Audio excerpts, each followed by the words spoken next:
Bonjour à toutes et à tous, bienvenue dans cette nouvelle vidéo où je vais parler d'Ethereum. Je vais essayer de mettre en lumière ce qui s'est passé dans les cycles précédents et de poser des scénarios sur ce qu'il est le plus probable pour la fin d'année 2023 et l'année 2024 sur le mouvement de prix d'Ethereum.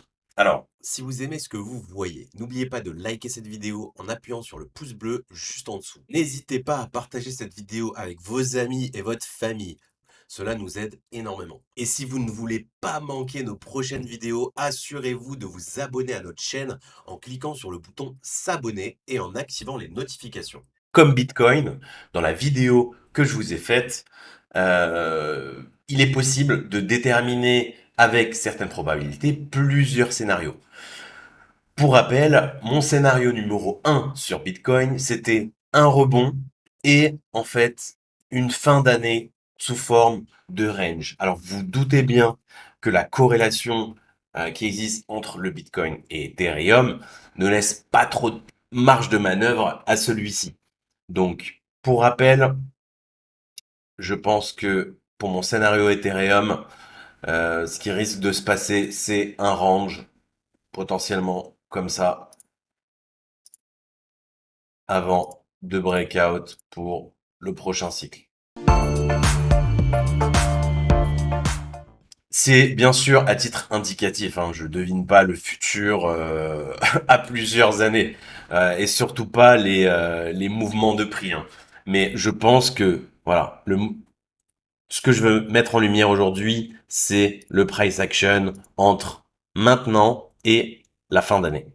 Et je pense qu'on va avoir un range. À moins qu'il y ait un énorme catalyseur haussier, pour moi, le prix n'a juste pas la force et les acheteurs ne sont pas en mode risk on cette année. Donc, très clairement, c'est pour ça qu'on était un vendeur de crypto hein, depuis début avril. On a claqué une tonne de shorts sur plein de cryptos au sein de l'institut de trading dans notre groupe VIP. Voilà. Pour moi, c'était juste ici un retest de cette résistance qui est extrêmement forte. Résistance qui a été, elle aussi, support, comme pour le Bitcoin, durant le bull run en 2021 et qui est aujourd'hui une énorme résistance. Alors, la question qu'on peut se poser, c'est jusqu'où ce retracement peut aller. Honnêtement, voilà, Ethereum, c'est peut-être l'altcoin le plus important aujourd'hui. Ça l'est. Il y en a même qui ne le considèrent même plus comme un altcoin tellement il est devenu gros avec son propre écosystème, ce que je conçois également. Par contre, si Bitcoin revient dans la zone des 20 000 dollars, zone que j'ai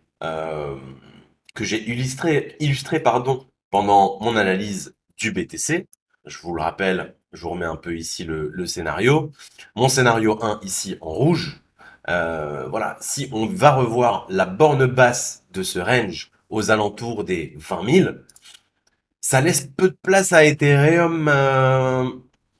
Voilà, je pense qu'on reverra de l'Ether autour des 1000 dollars, très très clairement.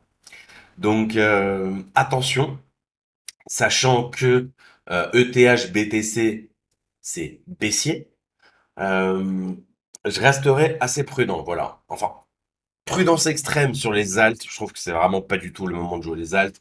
Ethereum, restez prudent également. Voilà. Moi, c'est mon point de vue. Je pense que cette année 2023, on va revoir les bad range, c'est-à-dire une zone de prix autour des 1000 dollars, voire potentiellement en dessous. Je pense pas que cette zone va céder, hein, la zone des 900 dollars. Honnêtement, je pense que ici c'était le bottom. On va potentiellement faire des mèches juste au-dessus, juste en dessous, potentiellement, mais ça devrait rester des mèches. Voilà. Pour le reste, eh bien, je pense qu'après voilà ce deuxième flush potentiel qu'on va avoir cette année, on pourra se positionner sur le bull run de 2024. J'aime bien ce point de comparaison ici sur le price action d'Ethereum en 2020. Voilà, je pense que c'est exactement dans le schéma dans lequel on est. On a vu un bottom ici, qui se trouve ici en 2022. On a eu le pullback ici, qui s'est passé. Et je pense ici, on va revenir voir le bas de range avant de repartir en haut. Donc c'est clairement pas le moment pour moi hein, de chercher à me positionner sur Ethereum.